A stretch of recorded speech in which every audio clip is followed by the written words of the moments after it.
በስመ አብ ወወልድ ወመንፈስ ቅዱስ አሃዱ አምላክ አሚን። እንደምን ዋላችሁ? እንደምን ሰነበታችሁ? ምስጋና የባህሪ ገንዘቡ የሆነ ቅድመ ዓለም የነበረ ዓለምንም አሳልፎ ለዘላለም የሚኖር በቅዱስ ስሙ መሰብሰብን በጸጋው ማገልገልን የሰጠን እግዚአብሔር ስሙ የተመሰገነ ይሁን። በእግዚአብሔር ቸርነት የትምህርታችን ርዕስ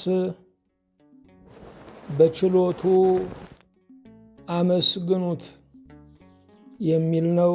የዳዊት መዝሙር 150 ቁጥር 1 ጀምሮ ያለውን በጸሎት መንፈስ ሆነን እናነባለን። ሃሌሉያ!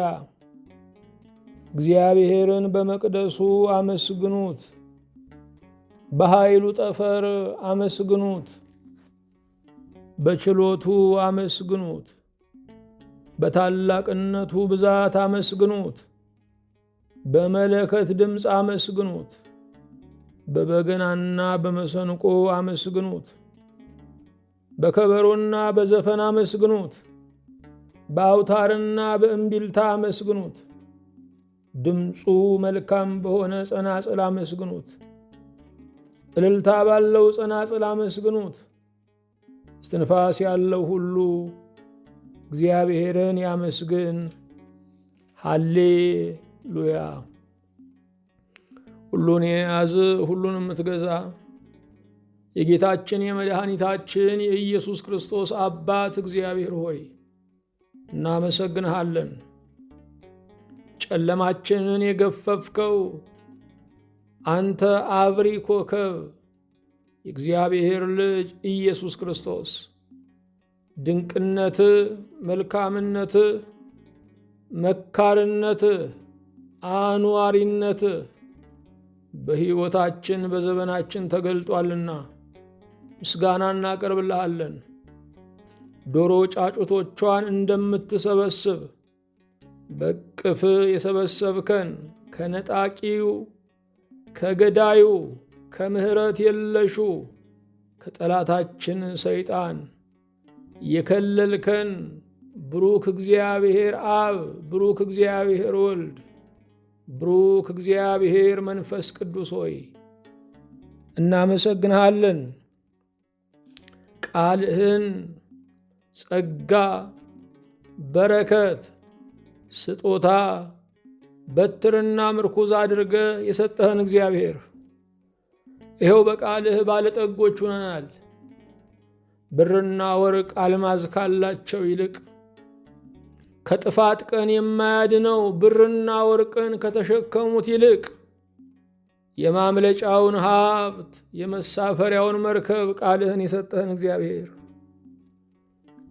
አፋችን ያንተን ቃል በመናገር ይቀደሳል፣ ልሳናችን ይባረካል፣ ጆሮአችን ይፈወሳል፣ ልባችን እረፍት ያገኛል። ክቡር ቃል ያለህ እግዚአብሔር መጻሕፍትን የሰጠህን፣ መምህራንን የሰጠህን፣ ሰባኪዎችን የሰጠህን፣ ቀዳሽ አወዳሾችን የሰጠህን እግዚአብሔር እናመሰግንሃለን። ሕግህ ርቱ የሆነ እግዚአብሔር፣ ፍትህ ድሃንም ማያገል እግዚአብሔር፣ ፊታይተ ጉቦ በልተ ፍርድን ማታጣምም እግዚአብሔር፣ ሕግህ ንጹሕ ነው፣ ችሎትህ ይግባኝ አይጠየቅበትም። ለምስኪኑ ትፈርዳለ፣ ድሃ አደጉንም ታኖረዋለህ። ሕይወት በአንተ ትእዛዝ ጀምራለች፣ የትኛውም ኃይል ሊያስቆማት አይችልም። ሞት ገደቡ አይደለም፣ ከሞት ባሻገር ሕይወት፣ ከሞት በኋላም ትንሣኤ ተዘጋጅቷል። ሕይወት ጀምሯል፣ ሕይወት ይሰለጥናል። እግዚአብሔር የዘመናት አምላክ በእውነት እናመሰግንሃለን። ነፋሱን ያነፈስክ እግዚአብሔር፣ ንጹሕ አየርን በነፃ እንድንምገው የፈቀድክ እግዚአብሔር ባለጠጋውም ድሃውም ፀሐይን ይሞቃል፣ በጨረቃ ይራመዳል፣ ነፋሱን በነፃ ይተነፍሰዋል። የሕይወትን ነገር ለሕይወት የምትጠነቀቀው አንተ በእጅህ ስለያዝከው በእውነት እናመሰግንሃለን። የወቅታት ባለቤት እግዚአብሔር ክረምትና በጋውን ሌትና ቀኑን ያለ አስታዋሽ ታፈራርቀዋለህ። ቀኑን ለመሰማሪያ፣ ሌሊቱን ለእረፍት፣ ክረምቱን ለዘር፣ በጋውን ለመኸር ታዘጋጀዋለህ። ይህን ሁሉ ስታደርግ ስጦታውን ሳይሆን እኛን ስለምታየን ሰጠዋችሁ ብለህም ደግሞ ምንም የሮሮ ቃል ስለማታሰማ ገና የዘላለም ሕይወትን አዘጋጅተህ ስለምትጠብቀን ርስተ መንግሥተ ሰማያትን አዘጋጅተህ ስለምትጠብቀን በእውነት ጌታችን ሆይ እናመሰግንሃለን። ያልበደሉ ቅዱሳን መላእክት ያሉ ንጹሐን የሚሆኑ እነ ሚካኤል እነ ገብርኤል ታዛዦች የሆኑ እግዚአብሔር እኛን ልግመኞቹን ስትልከን እኛን ኃጢአተኞችን ለምስጋና ለመቅደስህ አገልጋይነት ስትሾመን አላፈርክብንም። በእውነት ጌታችን እናመሰግንሃለን። ጌታ ሆይ እኛስ ፍርፋሪ በረከትህን፣ ቁራሽ ስጦታህን፣ ነጠብጣብ ምሕረትህን ነበር የለመንነው።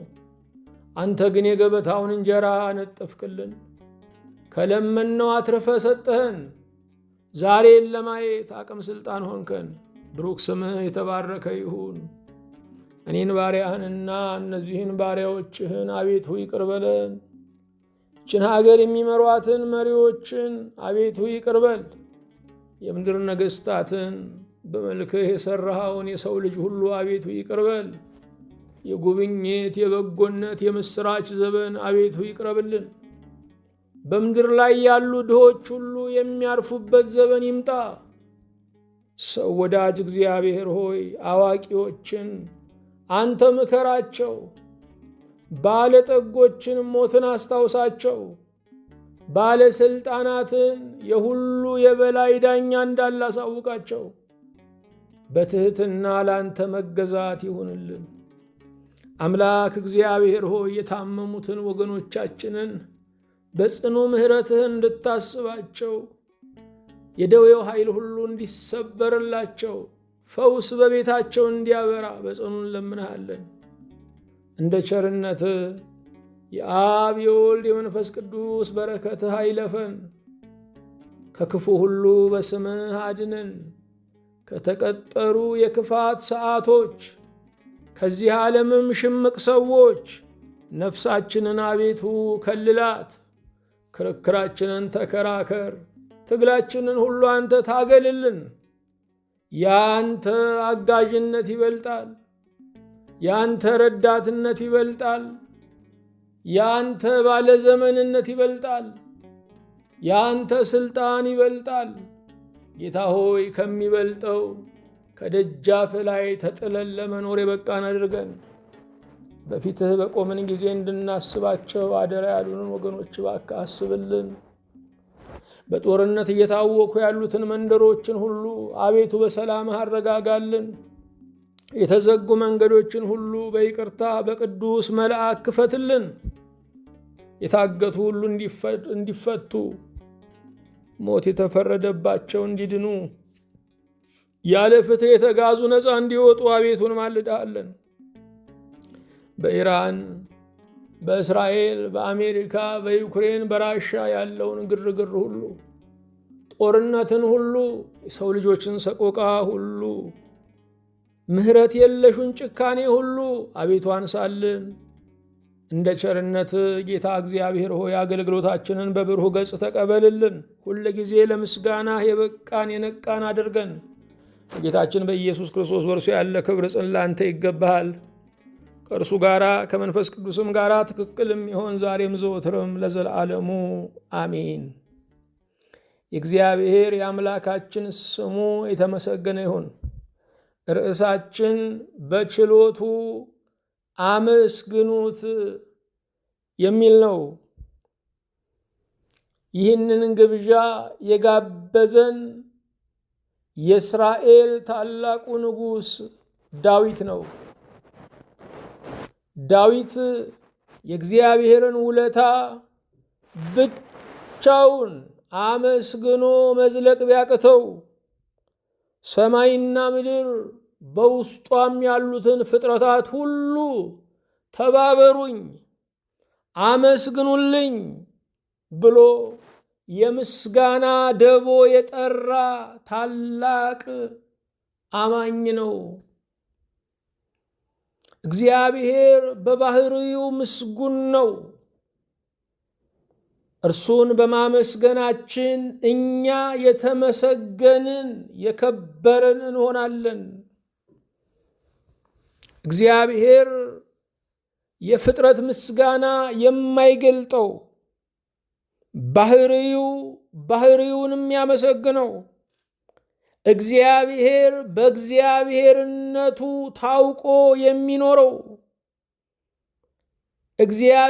እግዚአብሔርነቱ ብቻ የሚያደንቀው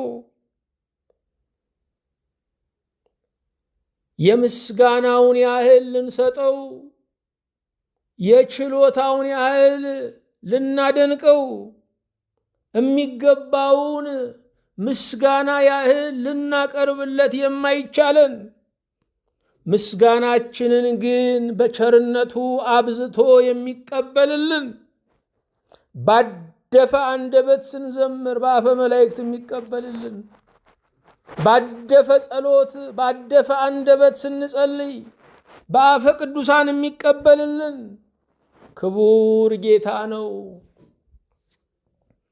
እግዚአብሔርን ማመስገን በሚገባን ልክ አላመሰገንም። ይልቁንም ይህ ዘመን ስናየው ድሆች እግዚአብሔርን ያማርሩታል። ባለጠጎች የሚባሉ ካላቸው ላይ ከመስጠት ይልቅ እግዚአብሔር በእውነት ካለ ለምን ለድሃው፣ ለችግረኛው፣ ለሚሰቃየው ምሕረት አያደርግለትም ይላሉ። እነርሱ ጨክነውበት እግዚአብሔር ለምን አራራለትም ይላሉ። እነርሱ ነፍገውት አምላክ ለምን አልሰጠውም ይላሉ። እግዚአብሔር ለድሆች በእነርሱ በኩል እንደላከ ለሰጣቸው ነገር ሁሉ ባለቤት ሳይሆን ባለ አደራ መሆናቸውን አልተገነዘቡም። ንጉሥ ዳዊት የዘመኑን ሕዝብ የሚመራውን ሰራዊት ብቻ አይደለም፣ መላውን ዓለምና መላውን ዘመን ለምስጋና እየጋበዘ ነው ያለው። እግዚአብሔርን አመስግኑ የሚለው ቃል ላለፉት 3000 ዓመታት እያስተጋባ ነው ያለው። እግዚአብሔርን በእውነት ያመሰገነ ታሪኩን መቃብር አይዘው። ለእግዚአብሔር ምስጋና ያደረ ሰው ሰማይን በምድር ላይ የጀመረ ነው። ክንፍ የሌለው መልአክ ማን ነው ካልን አመስጋኝ ሰው ነው። የምናመሰግነው በሁኔታዎች አይደለም። ምስጋና ለእግዚአብሔር ማበረታቻ ሂሳብ አይደለም። አሁን ይህንን አድርገሃል፣ ጥሩ ነው፣ በርታ ብለን የበለጠ እንዲያደርግ ማበረታቻ፣ መጠየቂያ፣ ማጎበዣ አይደለም። እግዚአብሔር ምስጋናን የሚቀበለው ምስጉን አምላክ ስለሆነ ነው። ምስጋናችን እግዚአብሔርን አይገልጠውም። አድናቆታችንም ለውለታው ክፍያ መሆን አይችልም። እግዚአብሔር ግን በእኛ በጎልዳፋው አንደበታችን መመስገንን ፈለገ። የሰናፍጭ ቅንጣት ታህል የሰናፍጭ ቅንጣት የምታህለውን ምስጋናችንን እግዚአብሔር ትልቅ ተራራ አድርጎ ሊቀበለው ፈቀደ። ፍቅር ትንሹን ስጦታ ትልቅ አድርጎ ይመለከተዋል። እግዚአብሔርም ትንሹን ምስጋናችንን አብዝቶ ይቀበለዋል። በምስጋና ቀን ይወጣልናል። በምስጋና ውድቅቱ ሌሊት ከቀትር ይልቅ ያበራልናል። በምስጋና ሰማይ መናን ያዘንባል። በምስጋና የደረቁ መሬቶች ይረሰርሳሉ። በምስጋና ሙታን ይቀሰቀሳሉ። ምሬት የበዛበት ዓለም ወደኛ የሚመጣው አመስጋኝ ስንሆን ነው። አመስጋኝ ሰው ባለው ላይ ይጨመርለታል። አመስጋኝ ሰው ደስተኛ ስለሆነ ሐዘነተኛ የሆኑ ባለጠጎችና ምሁራን ይጠጉታል። ምክንያቱም ደስታ በጠባዩ ተላላፊ ነው፣ የሚጋባ ነው። ምስጋና ደስተኛ ተፈላጊ ሰው ያደርጋል።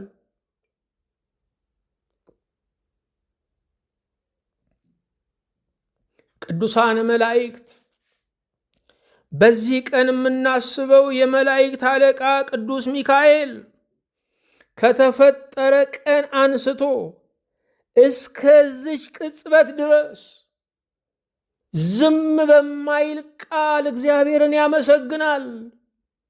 ቅዱስ ሚካኤል ይሄ ተደርጎለት፣ ይሄ ሆኖለት፣ ርስት ሰምሮለት፣ ቤት ተቃንቶለት፣ ልጆች አድገውለት አይደለም። እግዚአብሔርን ስለ እግዚአብሔርነቱ ብቻ የሚያመሰግን ነው። እልፍ አእላፋት ወትእልፊት የሆኑ መላእክት፣ ከቁጥር በላይ የሆኑ የሰማይ ካህናት ከተፈጠሩ ቀን ጀምሮ ላለፉት 8,000 ዓመታት እግዚአብሔርን ያመሰግናሉ። ምስጋናውን ግን ሊጠነቅቁ አልቻሉም። የትኛውም ቅኔ እግዚአብሔርን አይገልጠውም። የትኛውም ዜማ እግዚአብሔርን አይገልጠውም። እግዚአብሔር ከምስጋናችን በላይ ነው። እግዚአብሔር ከውዳሴያችን በላይ ነው። እግዚአብሔር ከአኮቴታችን በላይ ነው። ምስጋና ሁለት ነገር ይፈልጋል። መብቃትና መንቃት ይፈልጋል። ብቁ ሰው የበቃ ሰው ማን ነው ካልን አመስጋኝ ሰው ነው። ቅዱሳን ሁሉ ወደ ብቃት ሲደርሱ በምስጋና በዝማሬ እየተሞሉ ሌትና ቀን አመስግነው የማይጠግቡ ይሆናሉ። ምስጋና ረሃባቸው፣ ምስጋና ጥማታቸው ይሆናል። ምስጋና አመስጋኝነት የብቃት ማዕረግ ነው። መብቃት ያስፈልጋል ለማመስገን። በዕድሜ መብቃት፣ በእውቀት መብቃት፣ በመንፈሳዊነት መብቃት፣ በማስተዋል መብቃት ያስፈልጋል። አለመብቃት የጎደለውን ያያል። መብቃት ደግሞ የሞላውን ያስተነትናል። እግዚአብሔር ከከለከለን የሰጠን ይበዛል። ሚሊዮን ዘመን ብንኖር ከዚህ በኋላ ሚሊዮን ጊዜ ቢደረግልን ከተደረገልን አይበልጥም። የተደረገልን መዳናችን ነው። ምስጋና መብቃት ይፈልጋል። ምስጋና መንቃት ይፈልጋል። ከዲያብሎስ ሽንገላ መንቃት ይፈልጋል። ያንቺ ነገር እኮ ያንተ ነገር እኮ ከሚለን አሾክሻኪ መንቃት ይፈልጋል። ያንቺ አስተዳደግ ያለፍክበት የመከራው መንገድ እያለ ከሚሸነግለን ከጠላት ሽንገላ መንቃት ይፈልጋል። የሚያመሰግን የነቃ ሰው ነው።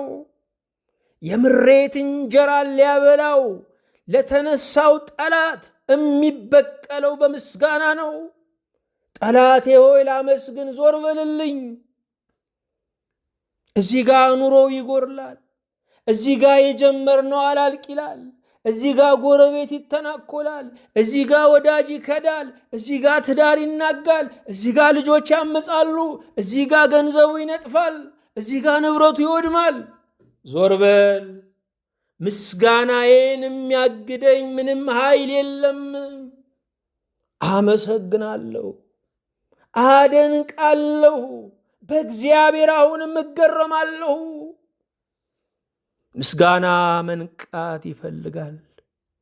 ብዙዎቻችን አልነቃንም። ቆሻሻ ነገር ዝንብን እንደሚስብ፣ ገዳይ ተዋሲያንን እንደሚስብ ምሬት ሰይጣንን የሚስብ ነው። ምስጋና አበባ ነው። ንቦችን ይስባል፣ መላእክትን ይስባል፣ ሌሎች አመስጋኞችን ይስባል። ስናመሰግን ብዙ አመስጋኞች እየተፈጠሩ ይመጣሉ። ልብ አድርጉ፣ ምስጋና ከጊዜ በላይ ነው፣ ከቦታ በላይ ነው፣ ከሁኔታ በላይ ነው። በከፍታም በዝቅታም ተመስገን፣ በሁሉ ቦታ ተመስገን፣ በሁሉ ጊዜ ተመስገን። እግዚአብሔር በምስጋናችን ደስ ይለዋል። ያንተ ደስታ ኃይላችን ነው ተብሎ እንደተጻፈ እግዚአብሔር ደስ ሲለን የመኖር ኃይል እናገኛለን። ሰይጣንን የማሸነፊያ ኃይል እናገኛለን። የጠሉንን የምንወድበት ኃይል እናገኛለን። አገልግሎታችንን በድል የምንፈጽምበት ኃይል እናገኛለን። ነቢዩ ዳዊት በመጨረሻው መዝሙሩ ላይ እግዚአብሔርን አመስግኑልኝ በማለት ጋበዘን። ይህንን ቃል ለመስማት ስለበቃን እድለኞች ነን። በእውነት እግዚአብሔርን ማመስገን አለብን።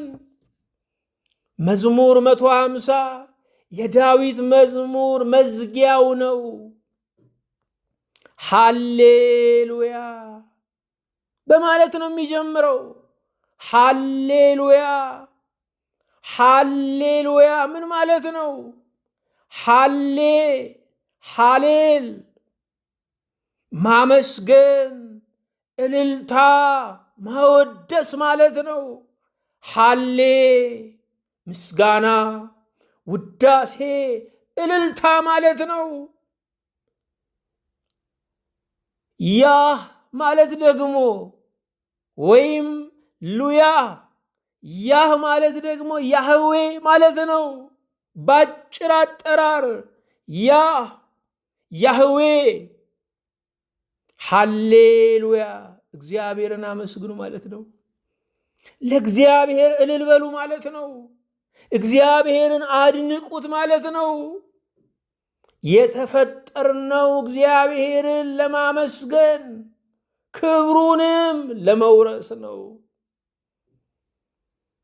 የተፈጠርንበት ዓላማ እግዚአብሔርን ለማመስገን ነው። እግዚአብሔርን ስናመሰግን ተፈጥሯችን የተሟላ ይሆናል።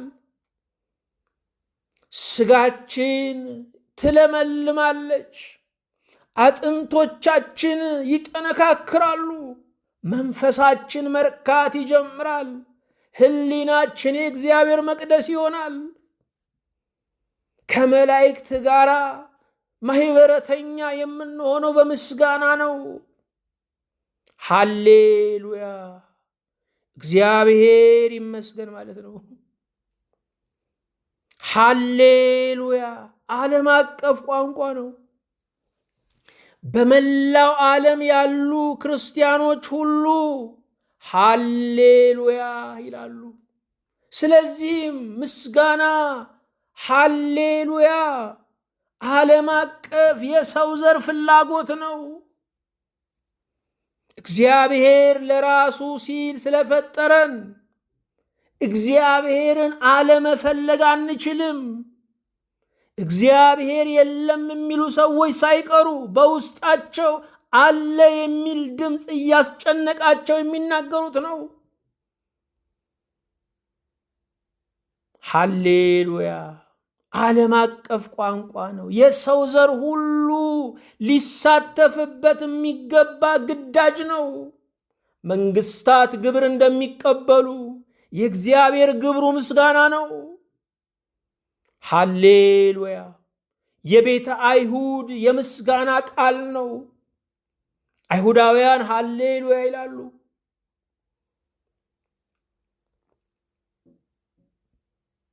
የቤተ ክርስቲያን የምስጋና ድምፅ ነው። ቤተ ክርስቲያን ምስጋናን የምትጀምረው በሃሌሉያ ነው።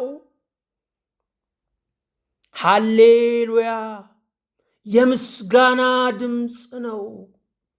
እግዚአብሔርን የማድነቅ ድምፅ ነው። የላክልኝ ደርሶኛል የሚል መልእክት ነው። የመደነቅ በተመስጦ እግዚአብሔርን በማሰብ የመጥፋት ድምፅ ነው። በህሊና አክናፍ ወደ ሰማየ ሰማያት ማረጊያ ድምፅ ነው። ሃሌሉያ የመዝሙር ቃል፣ የመዝሙር ቃና፣ የመዝሙር ጣዕም ነው። መዝሙር በሃሌ ጠጅ በብርሌ ይባላል።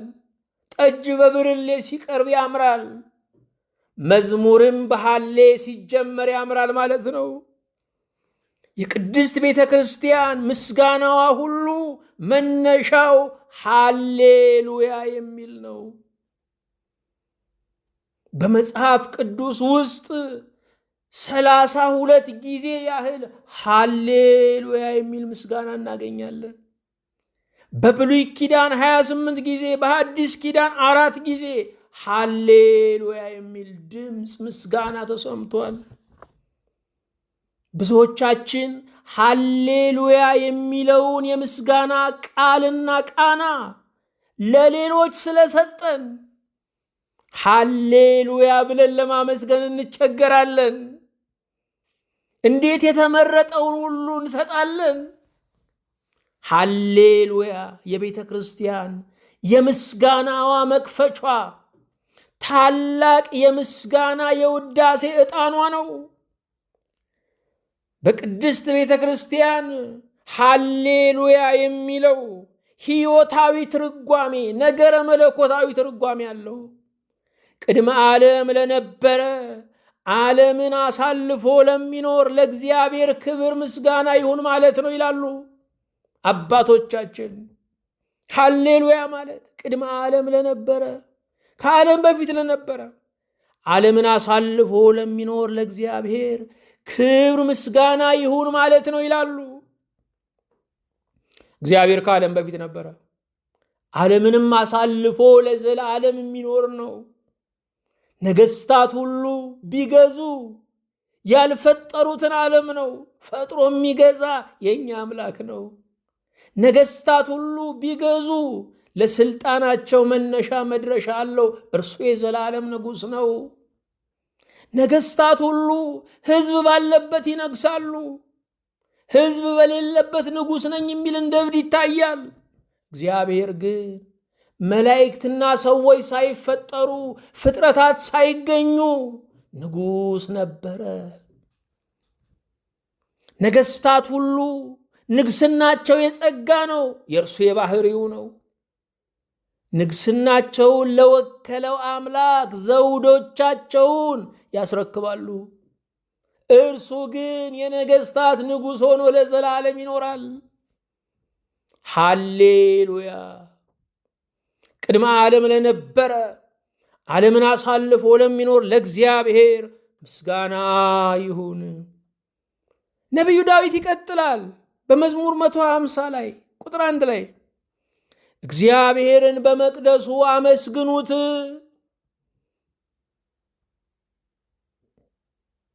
እግዚአብሔር ሰማይ ዙፋኑ ምድር መከዳው ነው።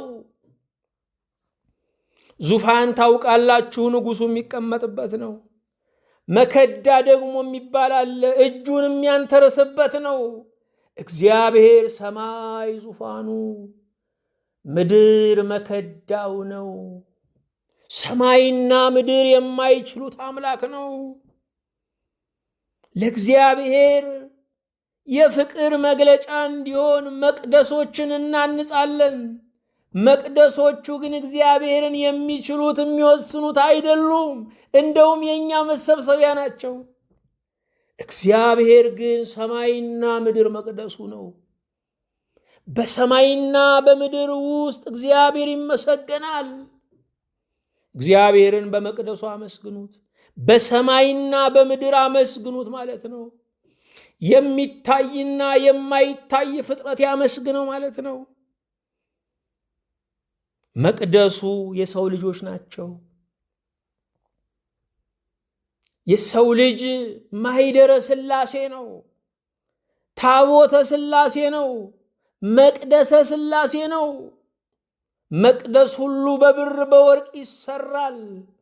ሰው ግን በደመ ኢየሱስ በደሙ ዋጋ የተሰራ የእግዚአብሔር መቅደስ ነው። እግዚአብሔርን በመቅደሱ አመስግኑት። በሕይወታችሁ በሰውነታችሁ እግዚአብሔርን አመስግኑት። በመቅደሱ አመስግኑት። ሶስተኛ በፍጥረታት አመስግኑት። ፍጥረታት ሁሉ ለመመስገኛነት የተፈጠሩ ናቸው። ፍጥረታት ሁሉ ለመመስገኛነት የተፈጠሩ ናቸው።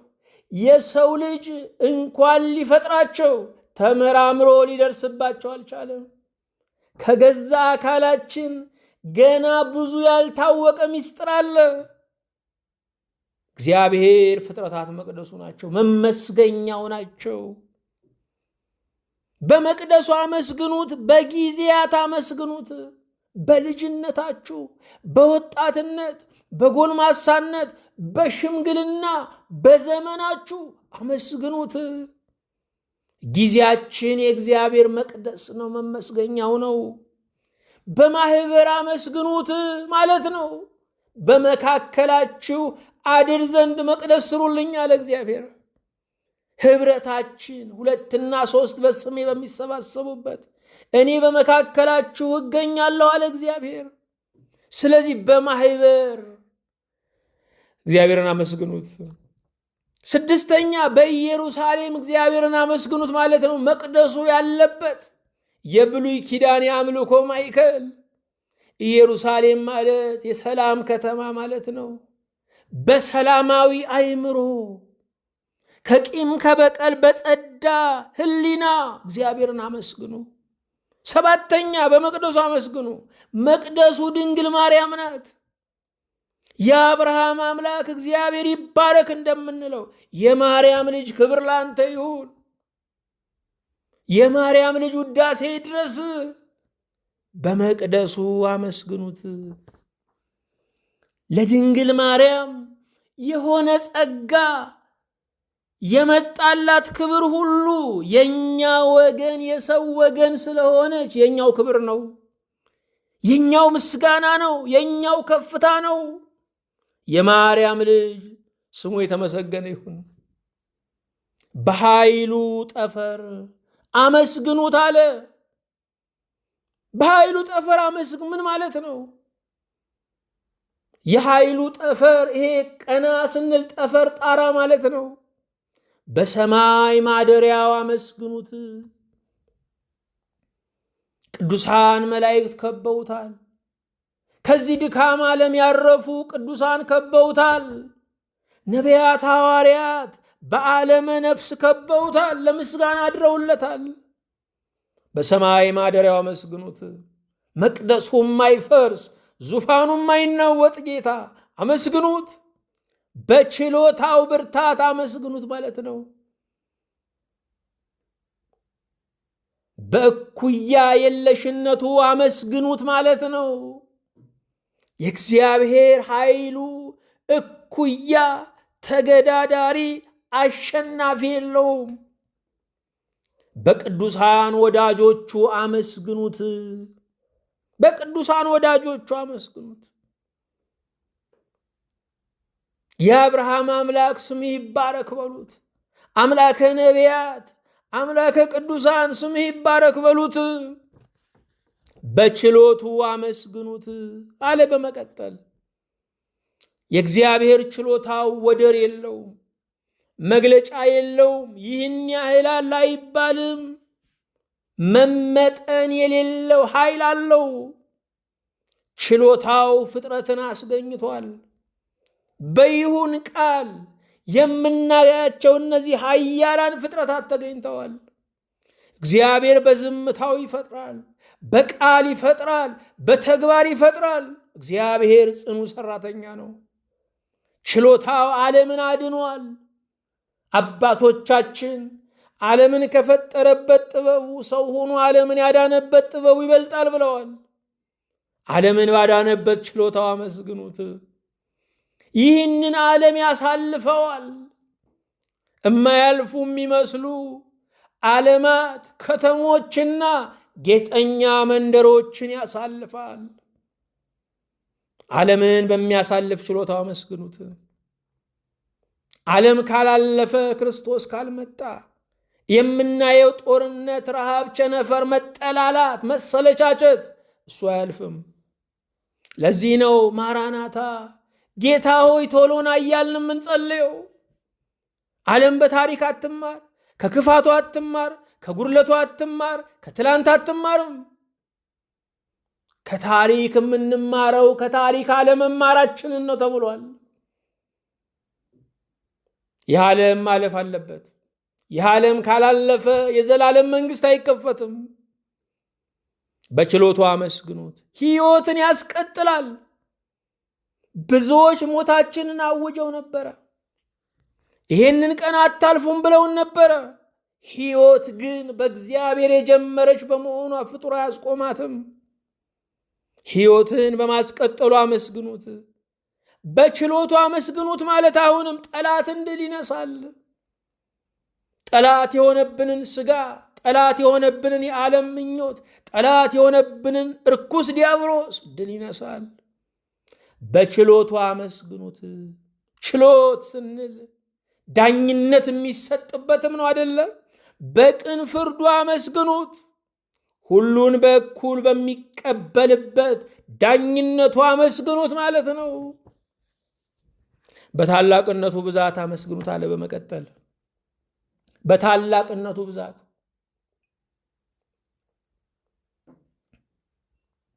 ታላቅ የሚባልበት እግዚአብሔር ስራው ነው። ታላቅ የሚባልበት እግዚአብሔር ፍቅሩ ነው። ታላቅ የሚባልበት እግዚአብሔር ስጦታው ነው። ታላቅ የሚባልበት እግዚአብሔር መግቦቱ ነው። ታላቅ የሚባልበት እግዚአብሔር ማዳኑ ነው። ስራው አይኮረጅ፣ ፍቅሩ ዘመን አያጥፈው፣ ስጦታው ልክ የለው፣ መግቦቱ አይዘናጋ፣ ማዳኑ ወደር የለውም። አመስግኑት። በመለከት ድምፅ አመስግኑት አለ። አሁንም መለከት ለበዓል የሚነፋ ነው። በበዓል ደስታ እግዚአብሔርን አመስግኑት። በዓላት እግዚአብሔርን የምንጋብዝበት፣ እግዚአብሔር እኛን የሚጋብዝበት ነው። እግዚአብሔርን በሕይወታችሁ ጋብዛችሁ አመስግኑት።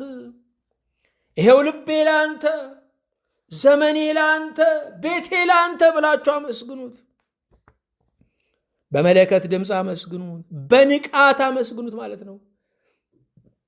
መለከት የሚነፋው ለማንቃት ነው።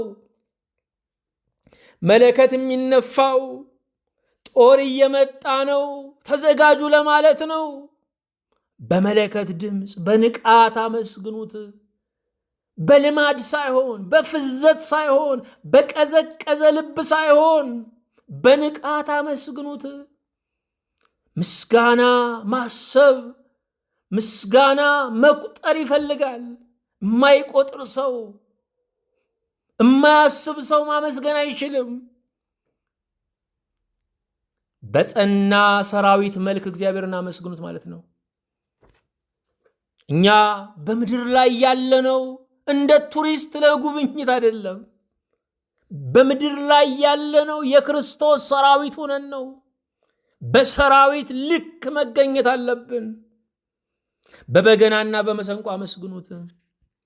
በእንስሳት ውጤትም አመስግኑት ነው። ከወዲያ ወዲህ ተጣርተው ሙታን በአንድነት ሆነው ያጫውታሉ የሞቱት ቁመው ለሚሄዱት ተብሏል። ለዜማ መሳሪያዎች የተዘመረ ነው። እንጨቱ የበገናው እንጨት የተቆረጠ ነው። ቆዳው ከሞተ በሬ የተያዘ ነው። ክሩ ከፈረሱ ጭራ የተገመደ ነው። ከወዲያ ወዲህ ተጣርተው ሙታን በአንድ ላይ ሆነው ያጫውታሉ፣ የሞቱት ቁሞ ለሚሄዱት ተብሏል። እንስሳት ሁሉ ሙተው እንኳ ለእግዚአብሔር ምስጋና ያድራሉ። ለዓለምና ለምኞቱ የሞተ ሰው ለእግዚአብሔር ምስጋና ይቆማል። በበገና አመስግኑ። በገና 10 ክር አለው። በ10ቱ ትእዛዛት ሕጉን በመፈጸም አመስግኑት። እግዚአብሔርን ከቃል ይልቅ ሕይወት ነው የሚያመሰግነው። መሰንቆ 1 ክር ነው። በአንድ አምላክነቱ አመስግኑት። በአንድ ዓላማ ሆናችሁ አመስግኑት። በከበሮና በዘፈን አመስግኑት። ከበሮ የማህበረሰብ መገለጫ ነው። በህብረት በባህላችሁ በቋንቋችሁ አመስግኑት። ከበሮ ጥበብ የሚፈልግ ነው። ከበሮ በሰው እጅ ያምር፣ ሲይዙት ያደናግር ይባላል። ከበሮ ዕውቀት ጥበብ ይፈልጋል። በዕውቀት በጥበብ ሁናችሁ አመስግኑት። ነገረ መለኮትን ቴዎሎጂን የምንማረው እግዚአብሔርን የበለጠ ለማመስገን ነው። ከበሮ ድምቀት የሚሰጥ ነው። በጋለ ልብ እግዚአብሔርን አመስግኑት። ከበሮ ነጋሪት አዋጅ መንገሪያ ነው። በመርህ በመኖር እግዚአብሔርን አመስግኑት። ከበሮ የተፈተነ ነው። በተፈተነ ሕይወት እግዚአብሔርን አመስግኑት። በዘፈን አመስግኑት ይላል። ዘፈን ህዝባዊ ዜማና ግጥም ነው። በቋንቋችሁ በችሎታችሁ መጠን አመስግኑት። ምክንያቱም በምስጋና ተሳታፊ እንጂ ተመልካች የለም። ሊቃውንቱ በቅኔ ያመሰግናሉ። እናቶቻችን ደግሞ እሰይ ስለቴ ሰመረ እያሉ ያመሰግናሉ። ሁሉንም እግዚአብሔር ይቀበላል። ሁሉም በአንደበቱ በቋንቋው እንዲያመሰግን መፍቀድ አለብን። እግዚአብሔርን በገባው ልክ እንዲገልጠው መፍቀድ አለብን። በአውታርና በእምቢልታ አመስግኑት። አውታር ምንድን ነው? ወተረ፣ ሳበ፣ ለጠጠ ማለት ነው። አውታር የበገና፣ የድንኳን፣ የጀልባ፣ የቀስት ገመድ ነው። አውታር በአውታር አመስግኑት። በበገና ክር ሕጉን በመፈጸም አመስግኑት። በ10ቱ ትእዛዛት የድንኳን ክር ነው አውታር። በድንኳን ኑራችሁ በሚያልፈው ኑሯችሁ እግዚአብሔርን አመስግኑት። የጀልባ ማሰሪያ ነው አውታር። በቤተ ክርስቲያን በምድራዊ ኑሯችሁ አመስግኑት። የቀስት ገመድ ነው አውታር። ጠላትን በምትዋጉበት በቃሉ መሰረት አመስግኑት። በእምቢልታ አመስግኑት። እምቢልታ ከቀርከሃ የሚሰራ እንደ ዋሽንት ያለ ነው። የትንፋሽ መሳሪያ ነው። በትንፋሻችሁ በመኖራችሁ በቀናችሁ ባገኛችሁት ዛሬ አመስግኑ። ድምፁ መልካም በሆነ ጸናጽል አመስግኑት። ጸናጽል የሚወድቅና የሚነሳ ነው። በመውደቅ በመነሳታችሁ አመስግኑት። በላይም ብትኖሩ በታችም ብትኖሩ አመስግኑት። የትኛውም የኑሮ ደረጃችሁ ከምስጋና አያግዳችሁ። ጸናጽል የሊቃውንት የካህናት የዜማ መሳሪያ ነው። በክህነታችሁ በእውቀታችሁ እግዚአብሔርን አመስግኑት። እልልታ ባለው ጸናጽል አመስግኑት። ለእግዚአብሔር የተመረጠውን አቅርቡ። ዓለም ምርጥ ምርጡ ለሴትና ለሕፃን ይላል። ምርጥ ምርጡ ግን ለእግዚአብሔር ነው። የብሉይም የሐዲስም ቅዱሳን የቅድስናቸው መገለጫ ምርጡን ለእግዚአብሔር ማቅረባቸው ነው። እልልታ ባለው ጸናጽል አመስግኑት። በሚያስተጋባ እልልታ የታላቅ ደስታ መገለጫ ነው። እኛ የዳንን ሕዝቦች ነን። ታላቅ ደስታ አለን። ጊዜያዊ ጥያቄያችን ባይመለስ የዘላለም ጥያቄያችን ተመልሷል። በክርስቶስ ሕይወት አግኝተናል፣ ድነናል። እልልታ፣ በእልልታ መስግኑት። እልልታ የሚያውቅ ሕዝብ ምስጉን ነው ይላል። እልልታ በመላው ዓለም አይታወቅም። በአንዳንድ ሀገር ትንሽ እንሰማለን። እልልታ የሚታወቀው በኢትዮጵያ ነው። እልልታ የሚያውቅ ሕዝብ ምስጉን ነው ይላል። እልልታ የሚያውቅ የኢትዮጵያ ሕዝብ ምስጉን ነው። ለኢትዮጵያ የተሰጠ ልዩ ምስጋና ይመስላል። ለእግዚአብሔር እልል ልበሉ። እስትንፋስ ያለው ሁሉ እግዚአብሔርን ያመስግን። መዝጊያው ነው። የ150 ዳዊት መዝጊያው ነው። እስትንፋስ ያለው ሁሉ እግዚአብሔርን ያመስግን። ገንዘብ ያለው ሁሉ ያመስግን ከተባለ ጥቂት ሰው ነው ገንዘብ ያለው። ስልጣን ያለ ያመስግን ከተባለ ጥቂት ነው።